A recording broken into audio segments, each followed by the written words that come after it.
Lights up bright, dope, Campbell Stadium is alive. Seminoles rise and fight to survive. Helmet gleam under that blazing sun. Florida State where champions run. Seminole sideline 365. Feel the roar, we're coming alive. Garnet and gold in the battle we thrive. This is our house where legends arrive.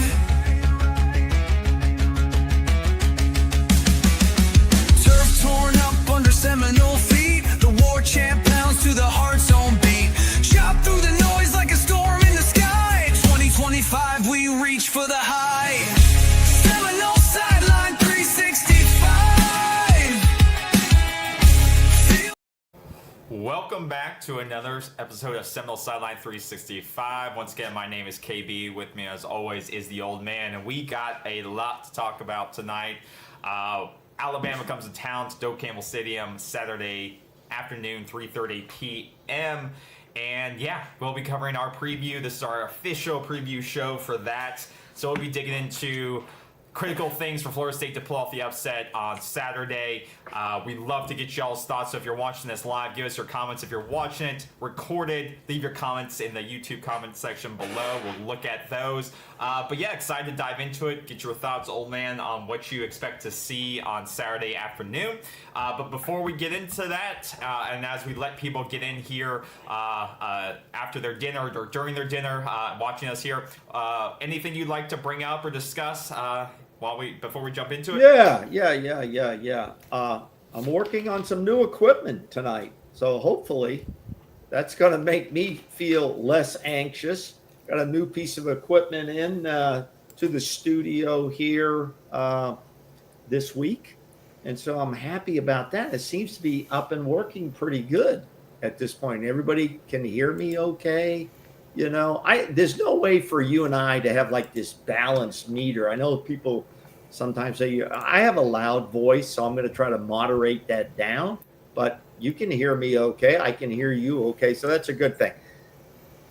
My new breakout game hat, which I'll do on each game preview, okay?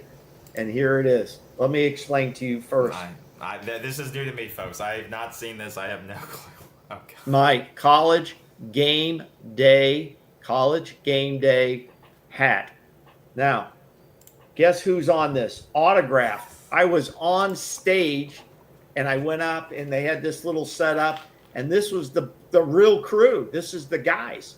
And if you can see on there, Lee Corsel's name's on there. Yep, and there he is. Not so fast, my friend. He was there. I got to meet him. They autographed the hat. What's his name? Fowler. What's his name? You know. Where's Kirk? Where's Kirk? Did you erase Kirk's name off of there? I burned it off. No, I didn't. Actually, it's right there. Right there. There it is. Chris Fowler, Lee Corsel. That's my guy, Lee Corsel, right there. And I know he's going to have there's going to be a big show. This thing's too small. My head's grown. There's going to be a big show coming up on Saturday. It's his final show. To a salute to Lee Corsel. Unfortunately, it's not going to be in Doak. That probably wasn't realistic. Fans are upset about that a little bit. Well, I mean, Lee, you know, everybody knows Lee Corsel was a star defensive back and running back here at Florida State. His name's in the record books. But he went on to do so many other things. What a phenomenal career Lee Corsel, the not so fast, my friend, and the legendary headgear that he would wear. We're going to miss him. He's going to be missed by millions of college football fans. And you know what? It may be fitting that he is going out when college football still was college football. And yes, it's changed the last couple of years, but he saw the greatest game of football when football was rah-rah, sis boom bah, and guys stayed at the same college for 4 years. But Everything's changed. So it'll be a great salute to watch. And if you can't watch it on record. I'm sure there'll be some moments for him. It'll be a moment for him. He's in his 90s now. He's had some health issues, and I want to see him go home here in Florida. He lives here in Florida, and enjoy his remaining years.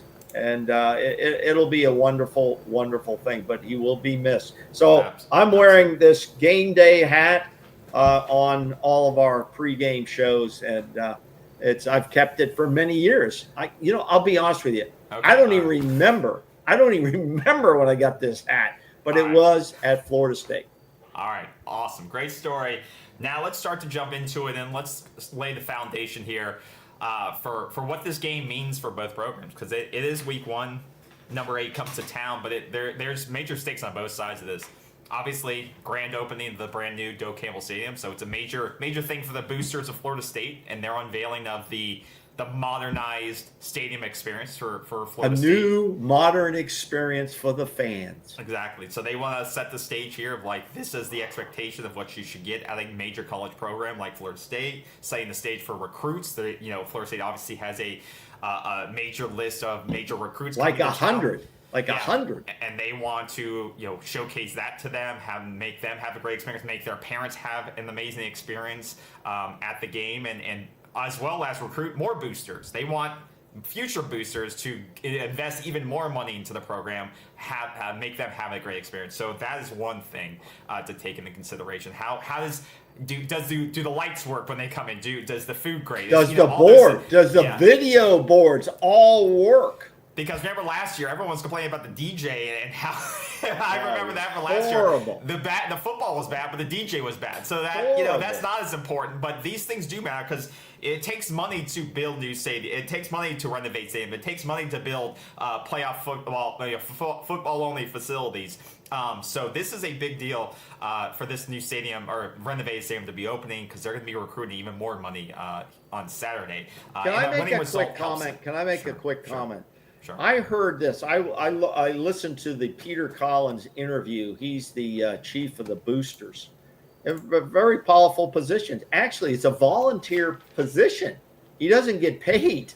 Okay. Now he runs his own firm. He's in a financial. He's head of his own financial firm and so on. Mm-hmm. But he doesn't get paid for this. But he mentioned he didn't say it. The word Jimbo Fisher was never mentioned at all. Mm-hmm. Okay. However, he remarked that for many years, Florida State was falling behind. I think I sent you a little note on this during the week. Florida State was falling behind other major universities in terms of facilities and types of things. Mm.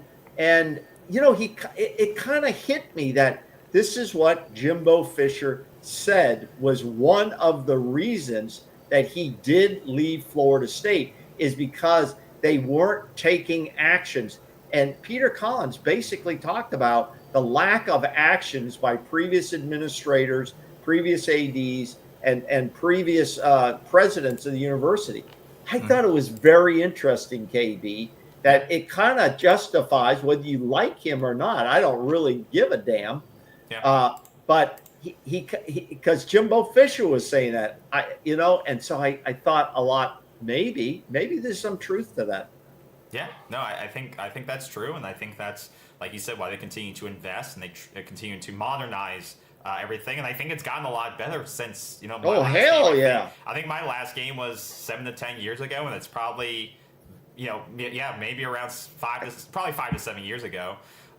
Because I live so far away, but I think, it's probably come a long way. If I were to go back, it probably has gotten a lot better, and I'd probably be blown away by it. So, and if you remember on a previous show, I think it was off season, I said, listen, when I was there from 70 to 74, I thought Tallahassee and the campus and everything obviously was super, super great. West Tennessee Street used to be the hangout spot. Now, I wouldn't even walk down West Tennessee Street at 10 o'clock at night, okay? Mm-hmm. Maybe that's a little bit of an exaggeration. But Peter Collins mentioned that, too. he said the university, they have Madison Social, then they have the train track area, which used to be a dump. Now it's better. But he also talked about Tennessee Street. We need to clean up this place a little bit. We need to do more. And he kind of justified the statements I was making, which I'm sure pissed off a few viewers. Sure. But I got some validation from listening to his interview. It's a very interesting interview. I tell the fans to look at it. It was put up by War Chant and that crew. And so they had a very nice interview with him. So all credits to War Chant on that. Yeah, so that's one of the things is stadium. What's that going to look like? How does that perform? Stuff like that. But obviously, the other thing is with Alabama, what are they trying to say? It's obviously they want to beat Florida State. They want to kick off their season with the win. It's not a conference for both teams, so it's not make or break for either. But it is, in the playoff team's eye, playoff committee's eye, strength of schedule mattering, things like that. You don't want to start your season with a loss. Obviously, for Alabama, they're number 8. They don't want to drop that first game.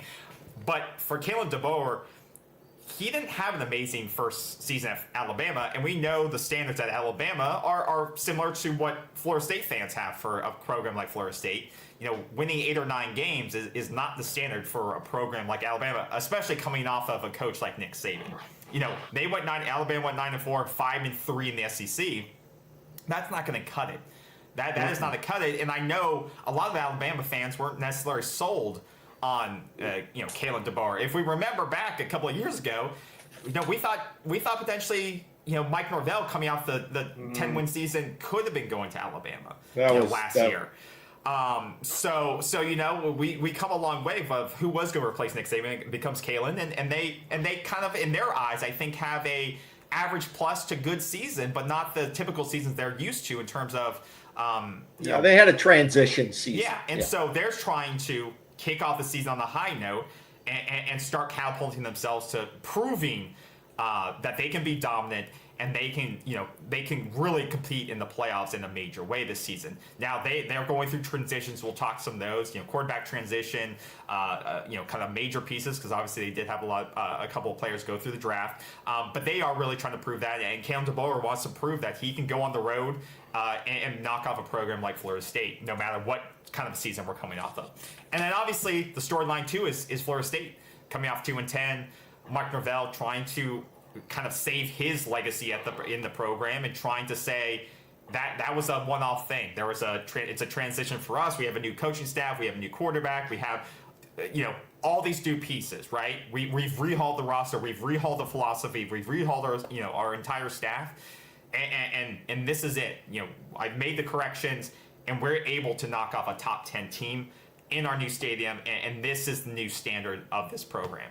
And so for both coaches, I think they need to send a statement. They need to show both their fan bases that they are the coach of the future, because I think in many eyes, as much as I would love for Mike Norvell to be the coach of the future, I think many fans, come off a 2-10 season, it's hard to have that investment in that coach because of what we went through all of last year.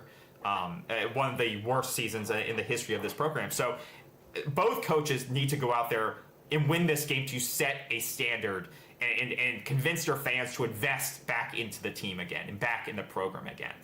So I think it's huge for both fan bases, and that's why both fan bases are heavily invested in the outcome of this game.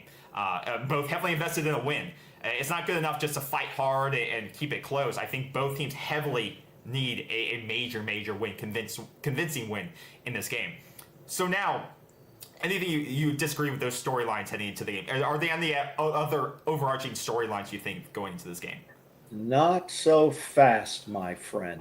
Okay, you said not so fast, my friend. You said fans want more than it just to be competitive for Florida State. I think there needs to be a wait, hold on a minute. You just talked for 20 minutes. The question is, does Florida State really need to win this game? Okay. The Florida State, do they really need to win this game? I don't think they need to win the game. And I think most of the analysts that I listen to, and most of I haven't seen it from the fan base as much, but from analysts and everything, is if Florida State shows up, if we show up, okay, and we make this competitive, if we beat the spread, which I think is like 13 and a half now, 12 and a half, We'll 13. pull it up, but Okay. it's right around You there. know, okay. If we can beat the spread, keep this game close, not fold up, and get blown out or something, and keep it competitive, that could be, I don't want to say moral victory. There are no such things as that. But it could give the fan base hope that if we can stay close to a team like Alabama, which is highly ranked, then we should be fine in the ACC. That we're gonna be able to really compete and win ball games. That's one theory. Now the other theory is, I think fans who think we have to win or I'm going to lose all faith is probably a stretch in that regard. I think that's kind of a stretch. I think there's more pressure on Alabama and DeBoer. I think there's more pressure on them to really come out and beat the spread and win this game. So the pressure should be on them, okay? And I'd be probably telling my team that. I'd be saying to the guys, they're under pressure here, all right? Everybody's under pressure, but they're really under the gun. Go out and play your game. Yep. Okay, agreed. So let's go into and start addressing some of these position matchups and what you think there. So let's go straight into it. You talked about the spread. So the spread of the betting odds right now is around 14 points, plus 14 for Florida State. You can kind of see how the money line has shifted with some of the injury news coming about Alabama. It's gone up. Yeah. Did you want to discuss anything with the injuries? Yes. Injury news that have come up? Yes.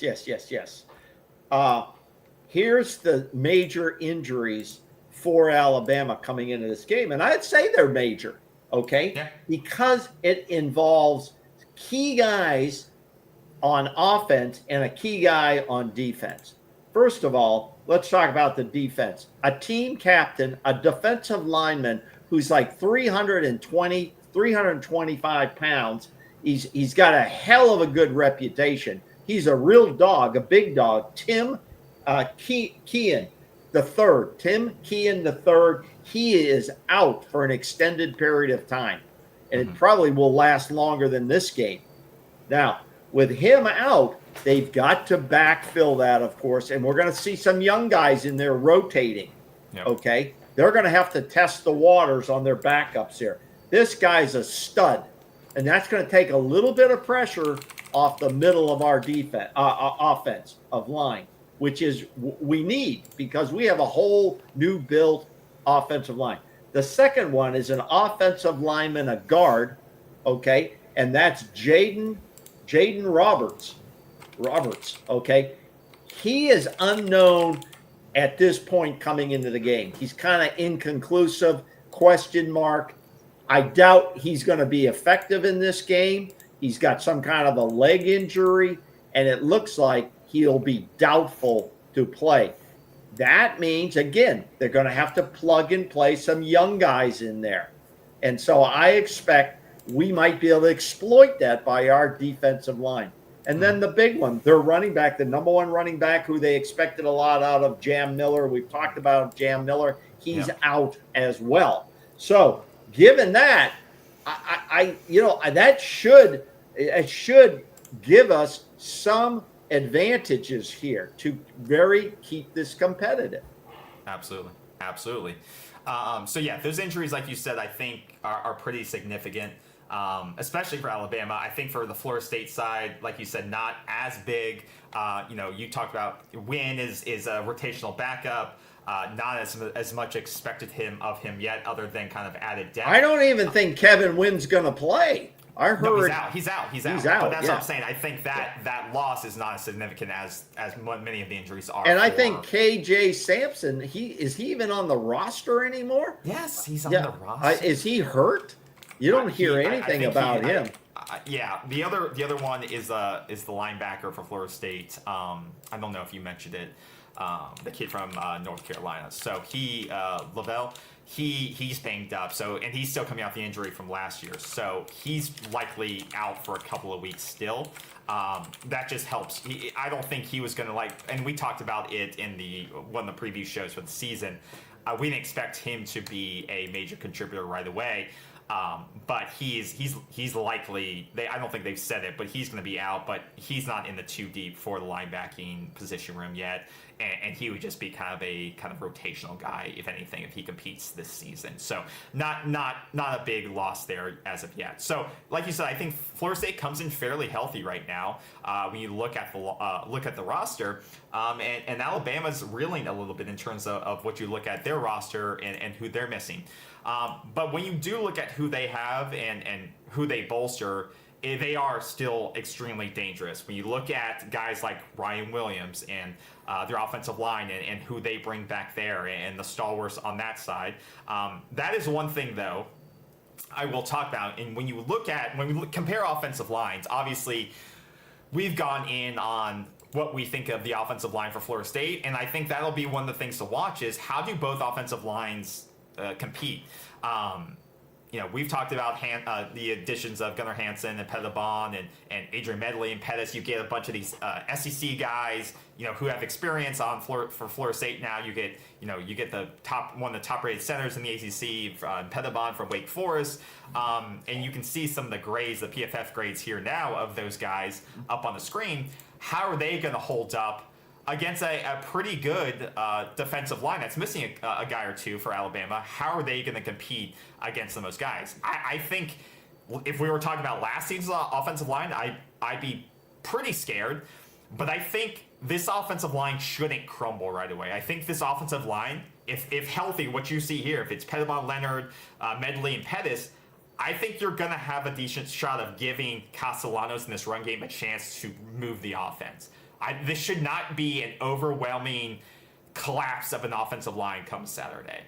We look at the grades, you look at the performance of the defensive line and who should be starting and competing rotationally for Alabama's defensive line, and how they attack with their linebackers and stuff like that. You should have a chance to compete. Guys like Overton, though, are dangerous. They do have dangerous weapons who with their blitz packages and stuff like that, who can give you trouble. But I do think that the players you have competing on the starting line are going to give your offense a chance to be explosive, unlike last season. When you flip it around and we talk about the defensive line for Florida State and Alabama's offensive line, what you hear from the Alabama fans is that they haven't been necessarily happy with the performance of their offensive line for a couple of years now. They felt like a couple of years ago, Cannon Proctor, who many judge in as, I think he was a 5-star recruit out of high school, kind of penciled in as a first or second round pick in the NFL. He didn't live up to his potential 2 years ago, really bounced back last season, but he's not a top five offensive lineman in the country. He should be based on his measurables and stuff like that, his recruitment, but he hasn't performed like that. He played a lot better last year, but he doesn't grade out as a top 5 offensive lineman. You look at the scores here, they don't have a dominant offensive line, Alabama. They don't. And if you talk to Alabama, and now they're down one of their best guards. Exactly. Yeah. So this defense, this new Tony White defense, is going to have chances to create chaos and make big plays. Yes. One thing though that Alabama fans and players will say, well, but Florida State fans will say Ty Simpson's. He's not like Jalen Milroe. He can't make plays with legs. No, Ty Simpson is elusive. Alabama fans are actually a little bit more excited because they think he's a little bit more elusive with his legs than Jalen Milroe is. They say he's a little bit more. He can be very athletic with his legs. So that's one thing that we don't have tape on because obviously he's played in 3 years very, very limitedly. Very little. But this was a 5-star player for a reason. And this you can't play quarterback in this league without having the use of your legs. Now, you don't have to be he's not up to the Tommy Castellano style and elusiveness, but you cannot be a quarterback in the D1 league if you can't run a little. No, and if you look at the interviews, Tom Hawk Nation did a good interview with some of the guys, Alabama guys, and they said no, they feel really good about Ty's ability to escape the pocket. And if you look at his high school statistic, he rushed for over 1,200 yards and 15 touchdowns his senior season. This is a guy that can extend play. So that is a part that worries me a little bit, because we know if you've ever, if you watch the Florida State team over the years, we do tend to struggle with running quarterbacks and mobile quarterbacks who can break the pocket. Now, will the 3-3-5 help alleviate that, because you don't have 4 or 5 on the line and you have the linebackers covering sideline to sideline now? Are we better equipped to cover that because we have more athletic guys on the field? So if he breaks out, you got guys on the edges prepared for that and coming for that. Potentially, hopefully we do. Hopefully we can cover that. But hopefully, unlike last season, you don't have guys running past the quarterback or overextending. They're playing more contained. So it will be interesting. You're playing under more control. Yeah. Control, but also explosively. You don't want to play too passive. But like you said, I think control, like you said, is a key thing there, and it will be interesting to see how they do game plan for a dual threat. And I would expect that Ty Simpson probably in this first game may use more of his legs to try to if he doesn't see his first read, you may see him maybe audible or kind of use his legs to kind of get more of those first downs early on. I have to agree with you. I think it's going to be a fascinating game. I think it's going to be a fascinating game. It's going to be a hell of a chess match on both sides. You got two extremely good coaching staffs. And obviously, Ty Simpson, as you already said, has not played a lot of ball. He has not had a lot of action. No. But he's surrounded by superior tools. Okay, he has a lot of people around him. And I'm sure his offensive coordinator, who I've heard is one of the best and probably won't be at Alabama long, that's Ryan Grubb, the new offensive coordinator, he's going to break him in easy. He's going to break him in easy. They're going to test the defensive line. They're going to see if we can run the ball, not only just to take the pressure off Ty Simpson, but also to set up the play action. And it could be raining. Right now, the projection is between 3 and 5 p.m., the chances of rain are the greatest, 50 to 60%. Okay, it's going to be anywhere from 78 to 81 degrees, but very high humidity, which takes a lot of energy out of players. Now, but I expect they'll break him in easy. But you know what? I remember sitting in the stands and we were playing Notre Dame. And the very first play, we went to man coverage, man press coverage. The guy blew by the defensive back on Notre Dame, and the Notre Dame guy caught it down the field and scored a touchdown in the very first play against Florida State. Okay, and that was back in the Bobby Bowden days. So, they may say they think Simpson's going to hand off the ball. Bullshit. They're gonna go the play action right away and test the cornerbacks. It's going to be fascinating to watch how they do it. But generally, a new quarterback, you're going to bring him in slowly. Yeah, I would agree. I would think that they would use play action and they would try to get some semblance of a run game going. And that's going to be up to the task. Can Florida State, can guys like Darryl and the guys in the middle, can they disrupt? Can they win one-on-one matchups? Can Jackson win the one-on-one matchup in the middle and disrupt? And then can the guys on the edge, can the newcomers on the edge, like Williams and Jenkins, can they cause havoc? Can they win their one-on-one matchups and collapse that pocket? It's really, like you said, it's going to be fascinating to see how James Williams on the island on the edge and potentially Jenkins on the edge by themselves, if they don't get doubled, which one of those guys can cause havoc? We brought guys like Williams in to win the one-on-one matchups with his athleticism, with his size and his bend to cause havoc on the edge. Like here's the problem. Last year. Yeah, here's the problem is when Darryl Jackson is out of the game, and he's going to be out of the game unless we're doing a lot of 3 and outs. Okay, I listened to Mike Norvell talk about his backup on the depth chart, Daniel Lyons. I wasn't impressed by what Mike said.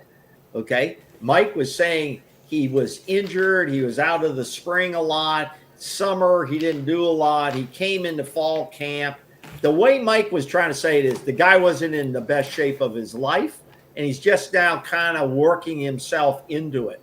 So they think he's going to be kind of on a snap count. So I don't know how effective the backup is when Jackson's out of the game.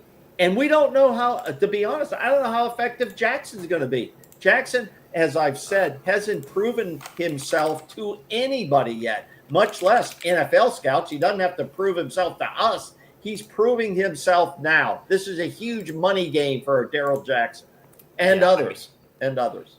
Yeah, no offense to him, he's not a player I would necessarily want to be hanging this game on if I'm Florida State, because like you said, it's but he is one. He's right now the number one defensive lineman that we have. Well, and that's on Norvell for him saying, yeah, this is who I'm going with, and this is who I've identified, and this is who I'm going to roll with. But that's how it is, because who the hell else does he have? He doesn't have anybody else. No, and that's what goes to what I posted the other day. Is this team has been largely built 72% of the starting roster is transfers. Yeah, James Williams is an unknown playing. He used to be a pass rush guy. That's what we need out of Jim Williams is a pass rush. James Williams, and what he's also they're experimenting. Can he stay in the game against the run or not? Remember who was it? Marvin Jones Jr. used to get beat up on the run. He couldn't hold the edge. So we're going to find out if James Williams is more than just a pass rush specialist.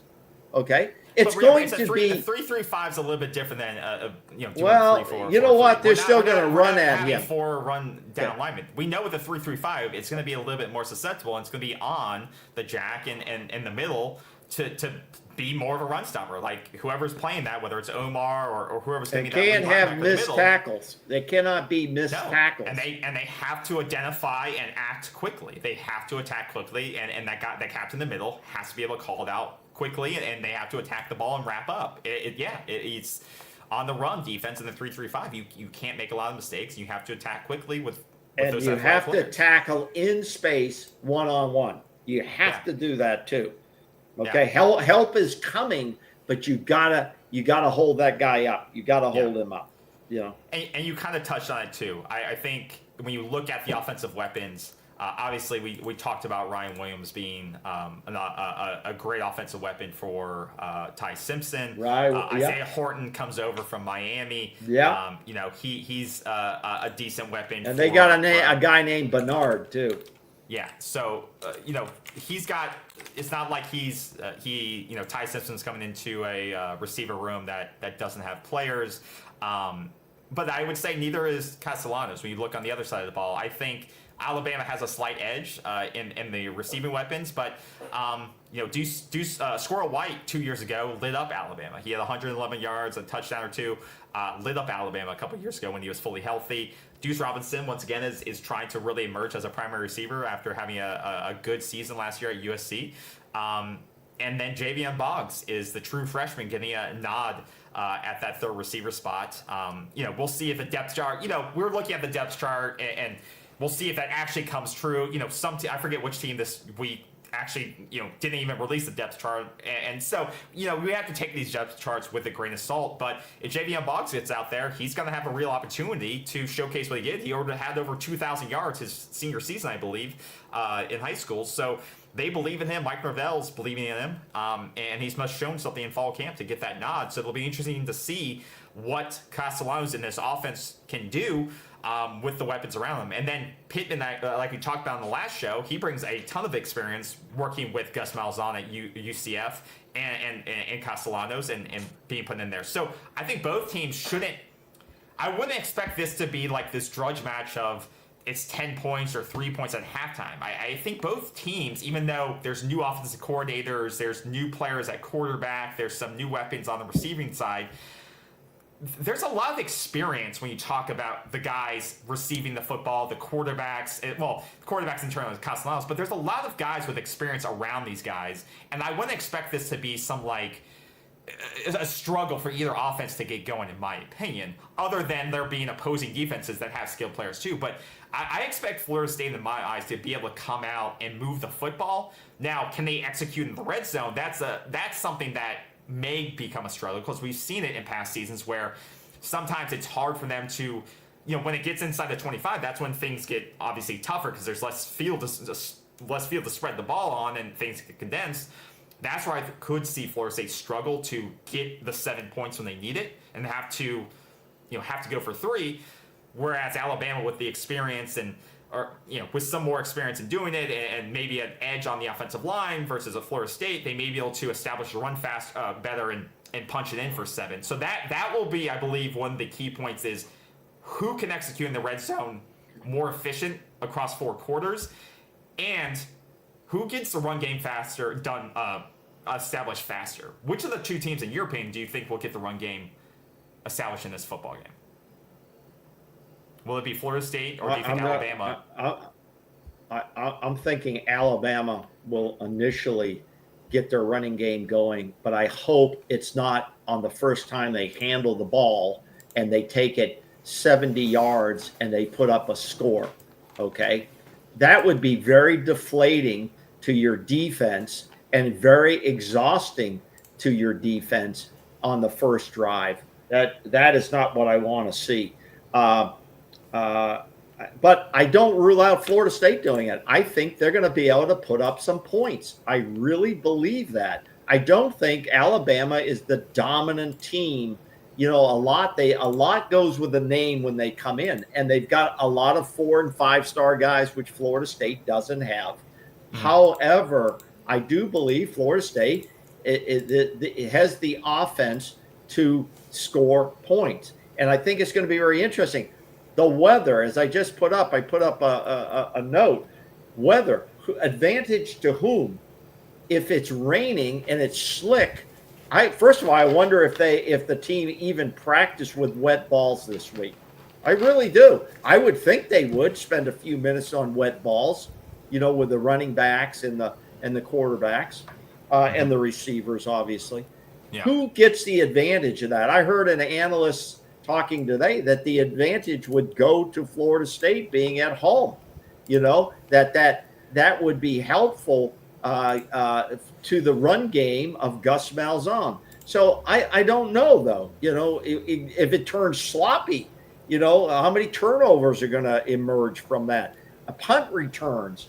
How many? I'd rather just let the ball drop. It's not going to go very far if it's a muddy field. So let me ask you this. I'll turn this into this. It's not a little quiz show, but you were talking about rushing. So over or under, would you take for 150 yards? For Alabama, would you say they're going to be over that or under that? 100 yards rushing? 150 yards rushing, including quarterback. 100. I'd say over or under? I'd probably go with, including the quarterback, I'd probably go with over. You're going to go with over. How about Florida State? 150 yards, including the quarterback, rushing the football, 150 yards. Over or under? I would probably go again with I'd probably go with under. You're going to go under, because see, that would be different for a Gus Malzahn's type of offense. If it's under 150 yards, they lose. It's not a good sign. No, if they lose on that. So let me take you to one more step on passing. You have a brand new quarterback versus a veteran quarterback, being Tommy Castellanos, the veteran. Over or under 250 yards passing, which the weather could or could not affect it. 250 yards, Alabama. Over or under? Under. Under 250. Okay, yep. And for FSU? I think under. Under, both under. Because of the weather? You think the weather? I just don't see Castellanos. if he has to throw for over 250 yards, once again, I think Florida State's in trouble. Yeah, and if Ty I agree with you. And if Ty Simpson throws for over 250, then Florida State is absolutely losing. I think that would be a very bad sign for Florida State. Florida State, Alabama on defense wants to stop that run of Gus Malzahn and force Tommy to throw the football. And the one of the toughest parts of their defense is the secondary. They have great secondary players. And I heard that from the mouth of the Alabama media people and their analysts as well.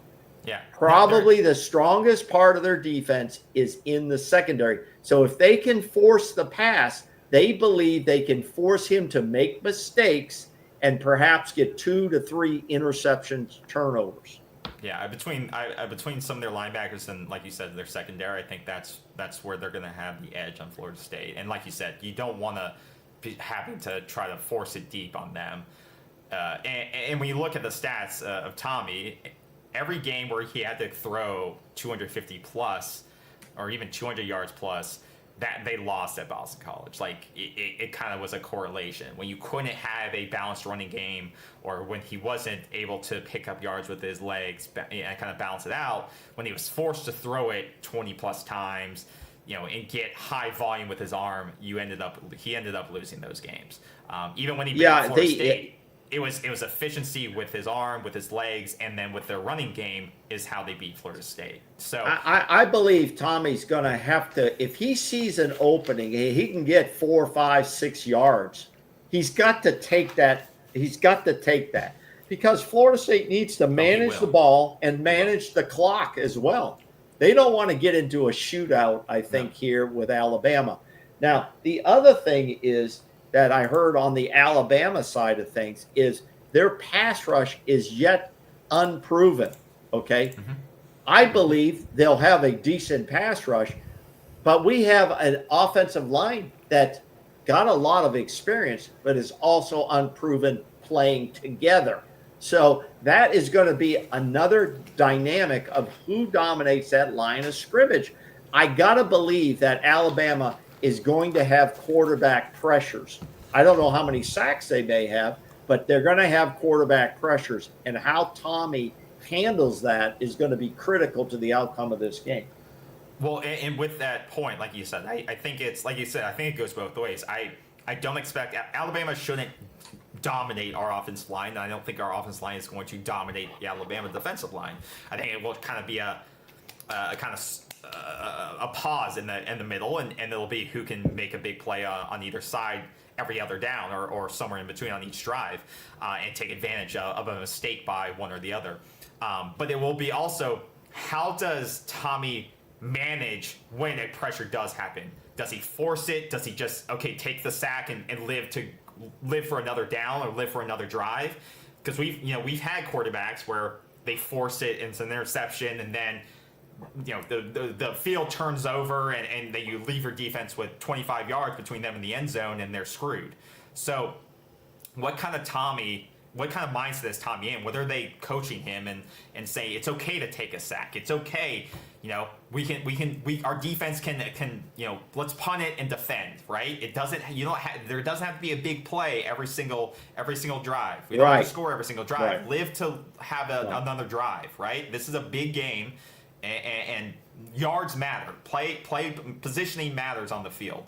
Special teams matters. So don't force it if an offensive line breaks down. Live for another drive. I think that's what I would be drilling into his head.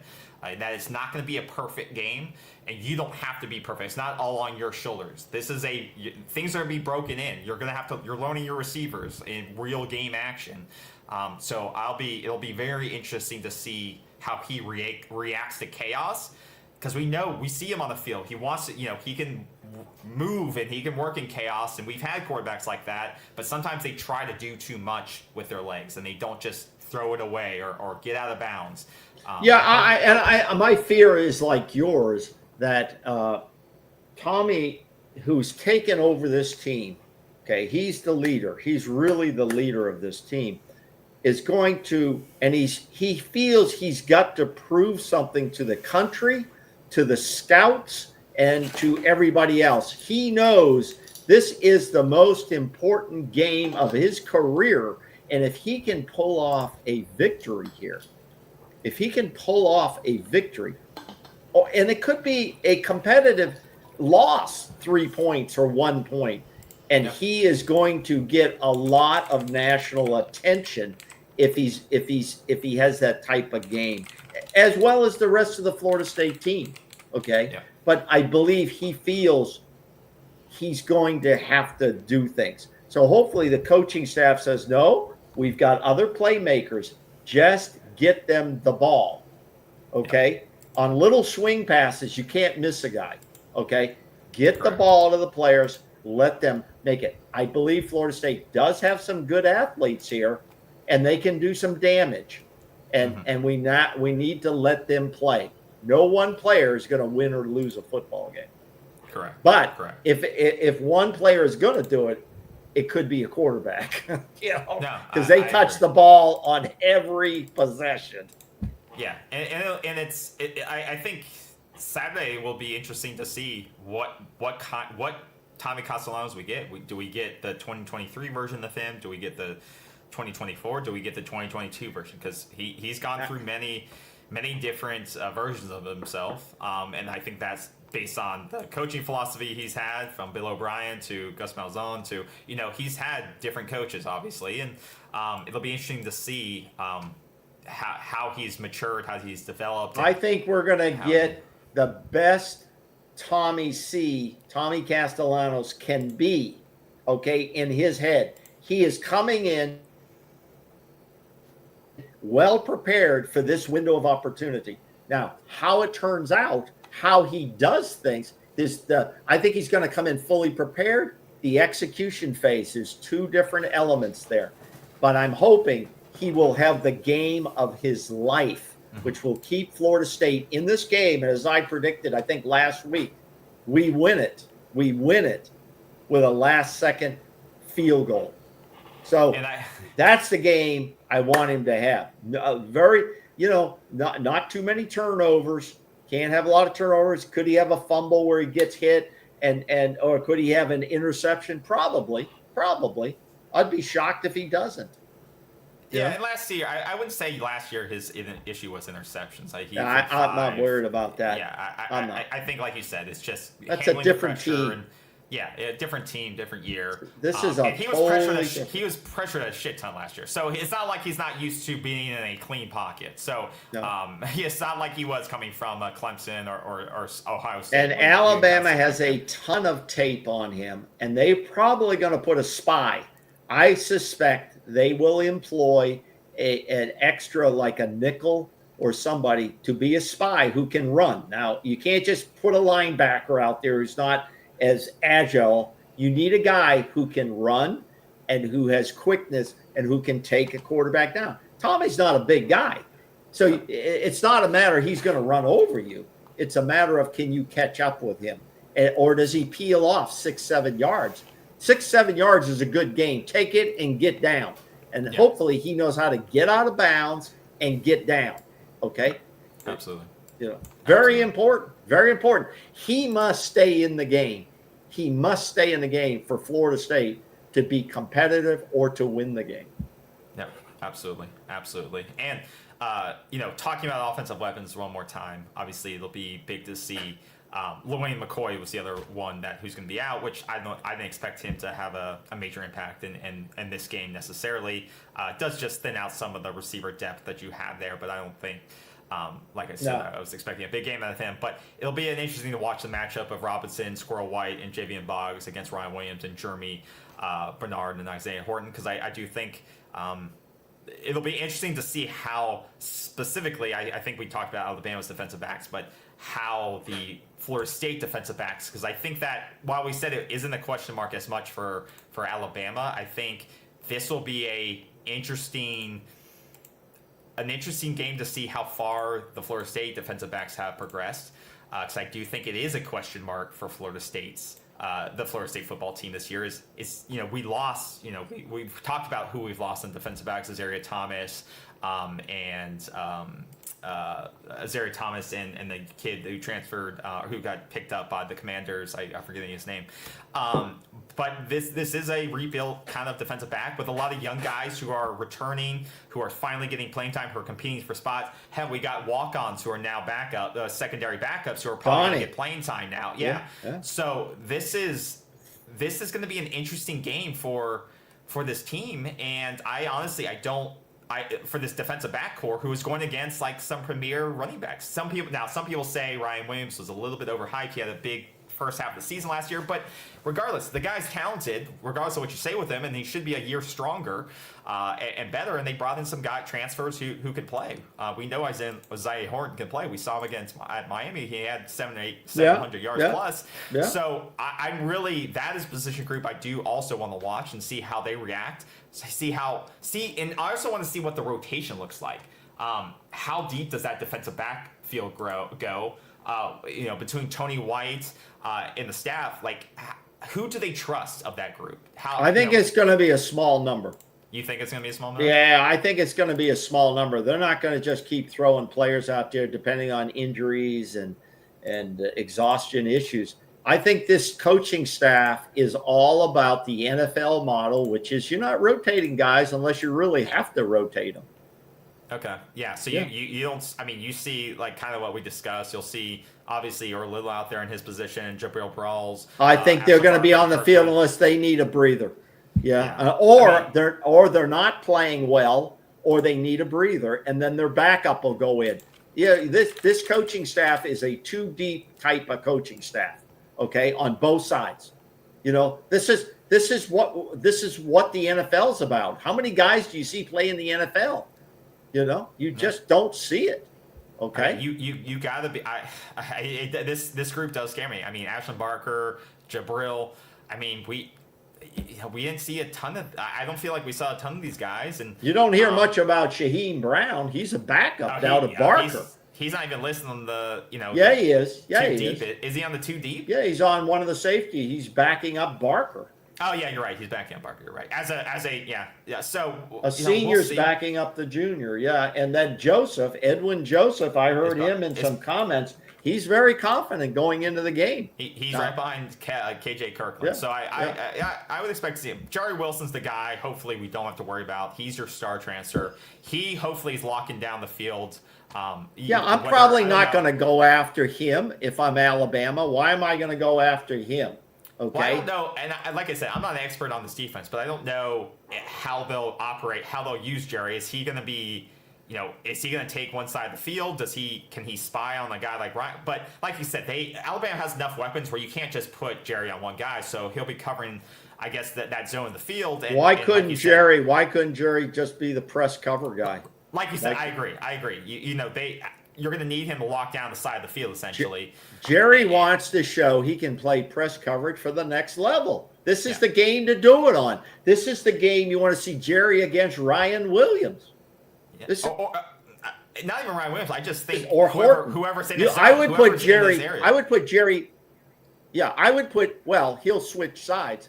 I would say if Ryan Williams in the game, you're press cover on him, and maybe we'll help you over the top. Okay, if Jerry's on the field, you want him against the best receiver for Alabama on the field. Yeah, I agree. Whether the guy's a decoy or not, if Jerry's our best defensive back, that's where you want him, and Jerry wants that. He wants to show on tape what he can do or not do. And really, I guess my concern is how will Little do in that new position, that hybrid role in this defense, that safety linebacker position, because that is huge in this defense. Is that kind of be in that zone. He's struggled with Florida State, in my opinion, and it'll be. Well, he's got a chip on his shoulder. He came over from Alabama, as we know, right? He came over from, and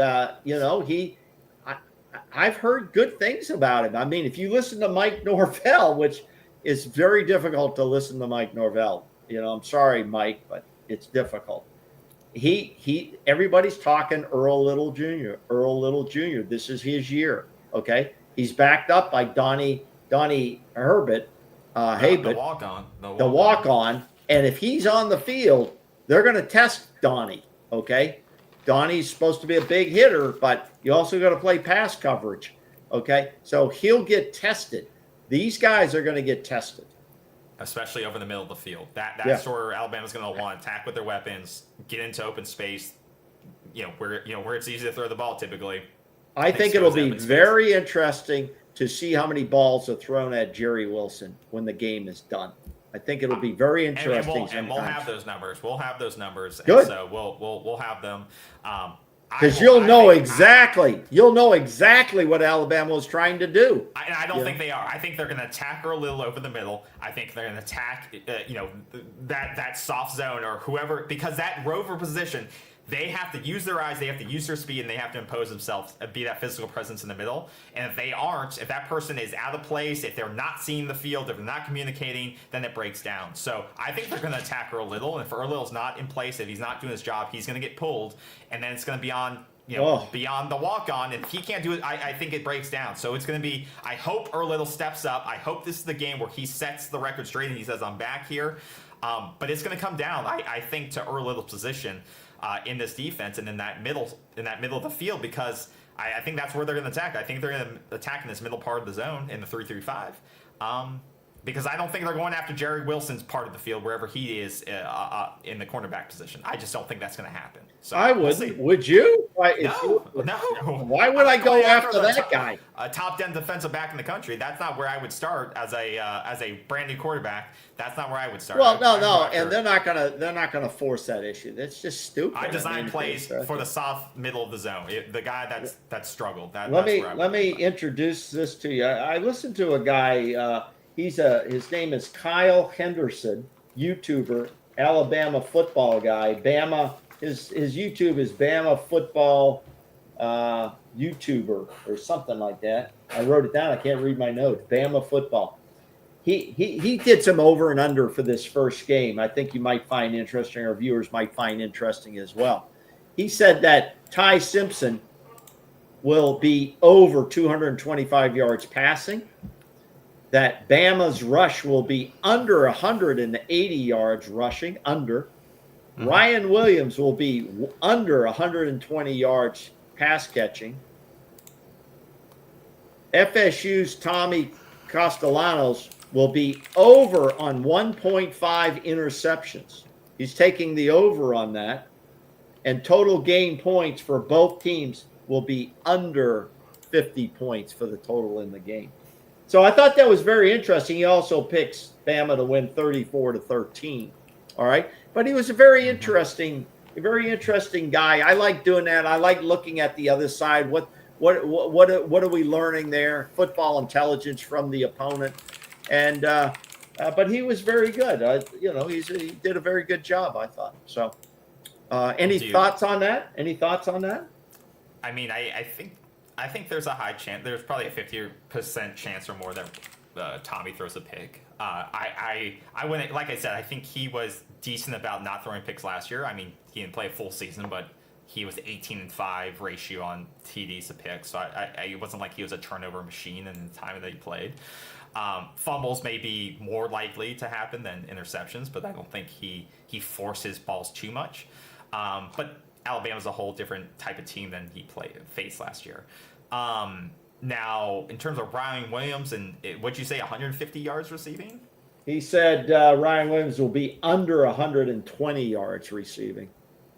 I would probably take that. I'd take that. I would take that. That's a lot of yards. If Ryan Williams has 120 yards just on receiving, we're in trouble.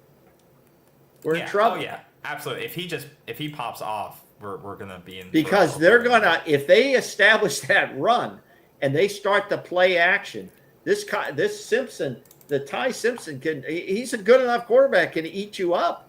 Well, okay? The thing is, if Ryan Williams is going for 100 plus in 3 quarters, that means that it's opening up the run game. That means that the Yep. the linebackers, defensive backs are having to play back a little bit, or they're having to focus their attention, and that means then they're opening up more running lanes in the 3-3-5. That means the defense is off balance then, because they're having to put more attention on Ryan, who's obviously going off, and the defense isn't able to adjust for that. So, yeah, if someone's going off, and that doesn't mean Florida State can't win that game. It just means it's putting more pressure on the run defense, which is already a weakness of a 3-3-5. So yeah, I would agree with you there. I think hopefully they can keep it less than that. Yeah. But I think the Ty Simpson going for 225 over 225. It'll be close. It'll be close to that. I think he may have a decent amount of running yards. I think he may have like 75, 70-ish rushing yards. That would be good if he does. If he no, does. I don't think that will be good. I think that will be terrible for us. No. Be terrible for us. No, I think he's part of the running game situation. I don't like this when you put these quarterbacks, like they say, well, that's a situation designed for the quarterback. Screw that. Tommy shouldn't be doing that. Tommy will make enough runs just on his own. Okay, we don't need to be having Tommy carry the ball a lot because he's not a big dude. Okay, we can't afford to have him twist an ankle and be out of the game, which will be very interesting to see who goes down first in this game. Now, the other thing that Mr. Henderson, the YouTuber, was saying, and it's interesting, he's followed Alabama for a good while, that Bama needs to be aggressive early. Okay, take the crowd out of the game. They would like to see Bama take the ball and drive it down the field and score, which will dampen the crowd if the rain doesn't dampen us anyways. We don't want that. We need to get a 3 and out. We need to get a 3 and out. Okay, he says defense stop the run. We've talked about that already. We don't know what the play and the weather is going to do to either team. All right? And Simpson, he believes all Simpson needs to do is manage the game. Like a lot of we lost him. I wouldn't say that he totally can just manage the game. I think Ty Simpson is going to have to make plays. I don't think Alabama is elite enough just to let their defense. They're not going to force Florida State into 5 turnovers, and I don't think they're going to be able to run the ball for 200 plus yards on our defense. That is my hope. So I don't think Ty Simpson can just hand the ball off and dump it off, and pass for 150 yards and rush for 40 and that manage the game that way. I think he's going to have to make big plays when they matter and make 4 or 5 big throws and run the ball for 50 plus yards and extend the play and get a first down. And maybe that is the definition of game management. Maybe it's not throwing for 250 yards. So maybe that if that's the definition of game managing, perhaps that's right. If it's maybe we're in line with the definition there. So, but I do think that Ty Simpson is going to have to run for some yards, 50, 70 plus yards, extend plays, and they'll be up to Florida State to properly manage that, contain him, don't run past the play, wrap up, keep him under chaos. Don't let him be able to look downfield for Ryan or Jermaine and look for those big balls. And then don't look for those big balls downfield and contain the rush. Obviously, Florida State's going to give up big plays. Every game Florida State gives up big plays. Every college team gives up big plays. But it's about don't let it break you. Limit it as much as you can and lock down in the red zone. Limit them to 3 points at a time. Keep them out of 7 and live for another drive. I think that's ultimately it. Now, the old man I know, he selected Florida State to win this game. I obviously, even with the injuries, I think it'll be closer than the spread. The spread right now we talked about is at right now it's at 14. I believe that's correct. Someone can say I'm wrong there, but I believe it's at 14 still. I believe it'll be around the 10 to 14 point game, but I'm still going with with Alabama. I just think there are still some mismatches for Florida State at this point in time. I think Florida State's still going to have to figure some stuff out. I still think there is a talent gap between Florida State and Alabama. Obviously, we've talked about the blue chip averages and the blue chip difference between Alabama's recruiting and Florida State's. Florida State is at a deficit. They haven't recruited well the last 3 or 4 years high school wise. They haven't developed enough. In my opinion, not just my opinion, many professionals' opinion, they haven't developed well enough, and that's why 72% of our starting roster is transfers. And I think those things will come into play as games go deeper and as rotations go deeper.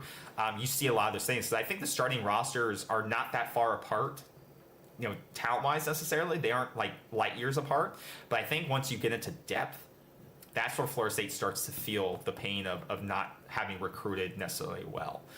When you get deep into the third or fourth quarter, when you want to go deeper and when you want fresh legs and you want those guys to come on the field and make an instant impact, that's where you feel the pressure of not having that recruiting depth, that high school depth that you're missing. So that's why I'm going with going with Alabama.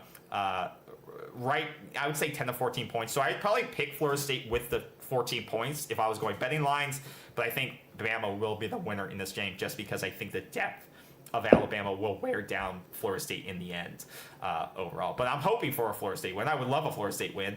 I just overall think the talent gap is still there, and that will hurt in the fourth quarter. Anything you want to add? I'm going to go with the Noles. Going to pull the big upset. This is the big upset. It reminds me of a big heavyweight fight back in the day, well before your time, and that was when Muhammad Ali, also known as Cassius Clay. Cassius Clay was his original name. He fought the old-time heavyweight champion, Sonny Liston. I listened to it on a little AM transistor radio. I don't know if you've ever seen one. And I'll never forget the call. Down goes Liston. Down goes Liston. Down goes Liston. And then the next thing you heard, Cassius Clay, Muhammad Ali yelling, "I am the king of the world." I want to see the Noles smoking those cigars in the locker room, breaking the stone. I don't care who breaks the stone. I want to see that happen. I believe it could happen. I believe in miracles. I believe in miracles. It's a miracle. I don't think it's a miracle for. I don't think. Alabama is not this giant. They're not the same. They have a lot of players. Good players. Let's not get this wrong now. Yeah, they have good players. But we have good players too, and I believe that. I'm going out on a limb. I'm going out on a limb, but I believe that Florida State is going to win this in a walk-off field goal by Jake Weinberg.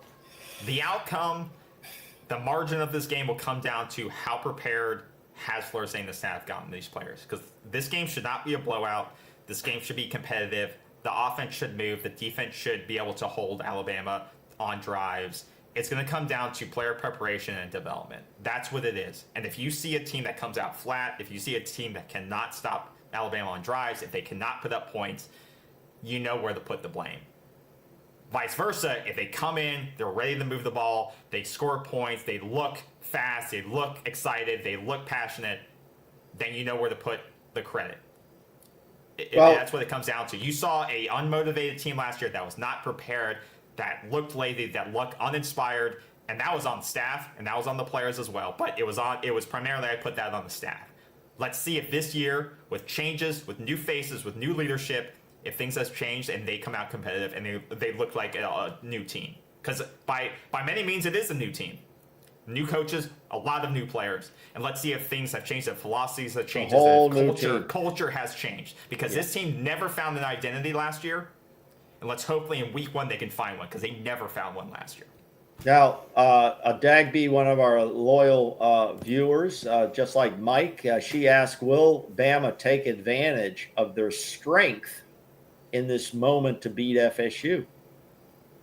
I'm not sure exactly what she means by that, but their strength, meaning I guess they have more 4- and 5-star players, and they have a quarterback that hasn't played a lot, but he's been in the system for a long time. He was recruited by Saban. Simpson was recruited by Saban, and to his credit, he stuck around to get his moment. And at Alabama, you need to be a quarterback just 1 year to live in a legacy there. Mm-hmm. Okay? Talk to Jay Coker. Where did Jay Coker, who won a national championship, where did he play? Florida State. He was a backup at Florida State. I mean, so we've had a couple of players that have gone from Florida State to Alabama, won national championships, and in one particular, one of them, I forget his name, the lineman, he's still playing for Philadelphia. He was probably one of our better linemen over the last decade, and he ended up at Alabama. He ends up on the Super Bowl champs a couple times now. Alabama, if you look at them on paper, they're the better team. Okay, they come from a bigger, winning program, but Florida State is a brand too. So let's not forget that. And the fans have to stay in this game, no matter how bad it could get, no matter that. Don't leave the game. If you go to the damn game, stay at the game. Okay, stay at the game and keep cheering loud. Just because Alabama may score early, don't get out of the game. Yep. Very, very important. I heard a couple of things. One was I heard somebody on major media, FSU media, and they were talking about, if they lose this game, a lot of people, they just won't show up for the next two games at Doak. And, that's pretty damn sad. Okay. That's pretty sad. And I also, there's the one thing I didn't like what Peter Collins said. Peter Collins, the booster head guy. Okay. He at the end of the interview, he was really soliciting funds. Okay. From fans. Mm-hmm. And he said, you know what, if you're not willing to, kind of said this, I'm paraphrasing. If you're not a contributor, then you're not a fan. And I said, that's bullshit. And I heard that. Some families can't afford to go to the damn games now, okay? They can't afford. They've reduced the number of seats, which does what? Supply and demand, right? Okay, mm-hmm. They won't be able to go to the best games. You can go to Kent State. You can get in for $12 right now on Tick Picks, all right? But mm-hmm. Don't say because people can't go to the game, they don't contribute, that they're not true fans. He said about 7% of Florida State alumni contribute to boosters. Maybe that's true. Maybe it isn't. Okay. But I don't think, you shouldn't call out fans because they can't give money. Okay. A lot of people give money to a lot of organizations. Okay. Yeah. And we on this program have raised money for some of those organizations. Okay. Yeah. Outside of Florida State. So, okay. Cool. That's pretty much do it. Yeah, that's pretty much what I got. The only other thought I have, just a couple of thoughts that I wrote down. I'm concerned that new players in a new system, is it too complicated? Will it stifle the athletic ability? Will it stifle the athletic ability of our players? Because if you're confused, that could be a problem. New players, a lot of new staff, and a lot of new techniques. That could be, I'm not going to use it as excuses. There's not going to be any excuses. There's not going to be any explanations from us. Okay. No, because this is the monster that Mike Norvell built. So if he can't figure out how to integrate lots of new players into his program, that's on him. Okay, that's on him. Everything's on him. The final thing was there was discussion in the major FSU media, okay, and they were talking about how is the staff going to interact during the game? What's Norvell going to be listening to? Will he interact? Will he say to Gus, "No, I want you to do this or do that"? Here's my reaction to this. My reaction is this. You basically have turned the offense over to Gus Malzahn, okay? Mm-hmm. Now, this guy's been around. He's not like some new rookie who just took over your offense. Mm-hmm. You brought him in to do that. Let him run the offense. If it's 4th and 2, then you could say, you could say, go for it, okay? You could say, go. You shouldn't even ask him. You don't have that much time. You are watching the damn game. You're managing the game. It's Mike Norvell's responsibility to say 4th and 2, go for it, or we're going to punt, or we're going to kick the field goal here, or whatever. You can't.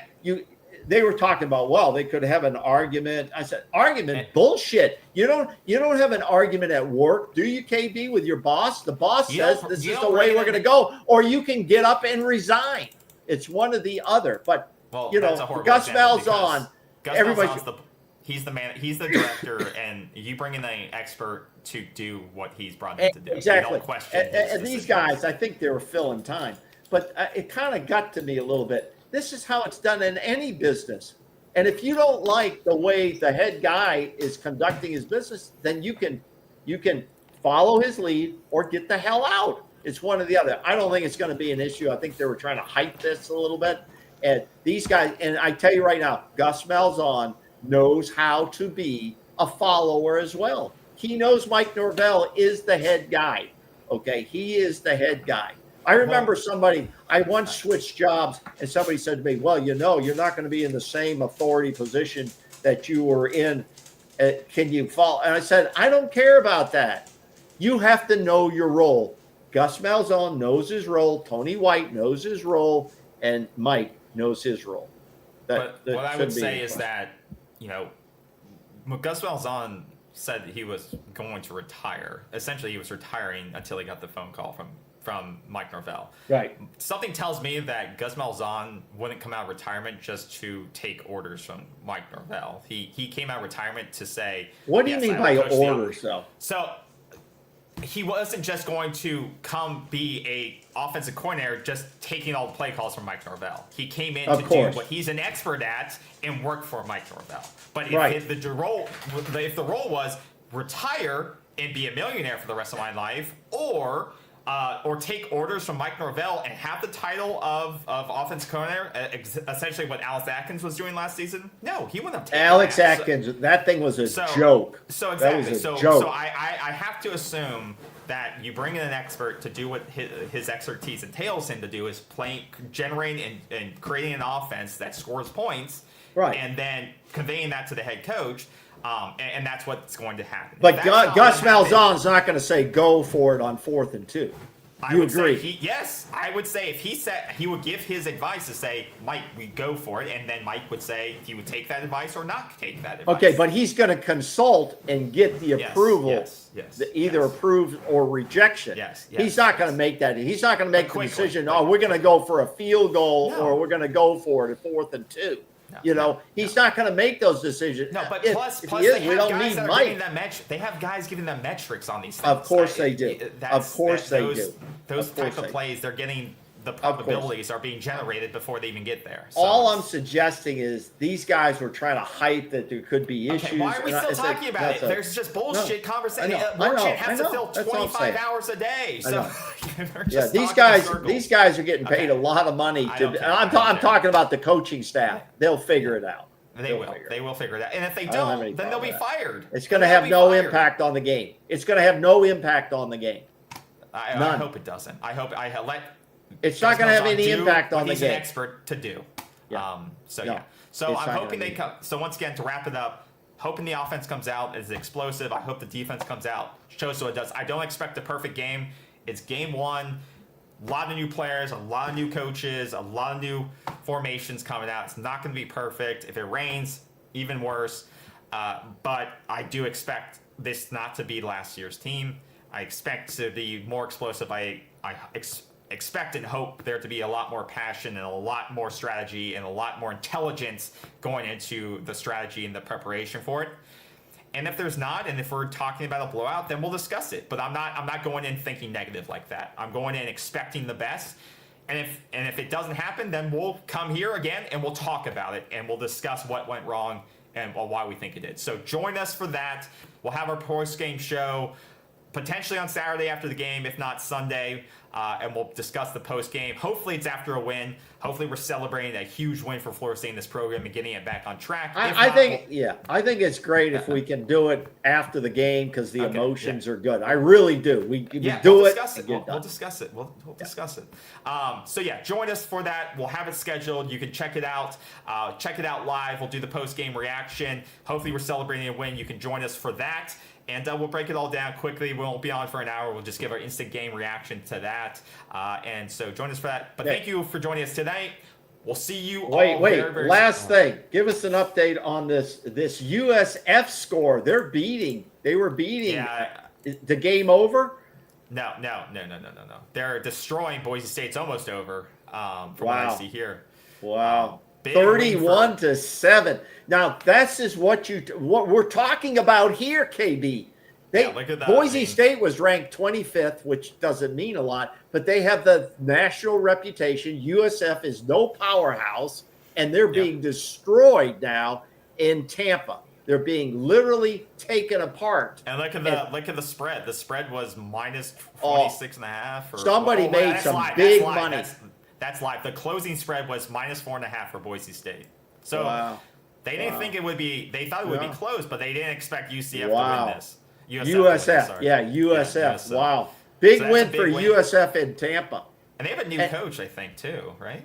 No, he's been there. He's been there a few years. He's been there, and they are getting a new stadium on campus. That's already been announced. It's already been approved. So that'll be very interesting too. So good win for them at home too. So you never know what can happen. You never know. Also, Duke's struggling with their new. They paid this new quarterback from Tulane a crap ton of money, so they're struggling at home against Elon, 10-10 at halftime. Oh, that's crazy, Elon. ACC Network, if you guys want to check that one out. So a lot of games on right now. Obviously, tomorrow night you have Auburn and Baylor, Georgia Tech, Colorado. Those are the two big ones on tomorrow that I would check out. But did YouTube Fox get together? Yes. I knew they would. The government started. Yeah. Okay. Temporary deal. So it's only temporary, but it's in place. So, but yeah, good game. Nebraska and Cincinnati still to check out. So that game kicks on right now. So I'll let you guys go and watch that game. All right. ESPN. Go check it out. Thank you for joining us. Have a great weekend. Check out our post game show on Saturday. Check out some of these ACC schools. NC State is on as well. Check them out. Scout them. Let us know how they look, and we'll see you guys on Saturday. Have a great one, y'all. Oh, no. See you soon, and go Noles. Seminole sideline 365.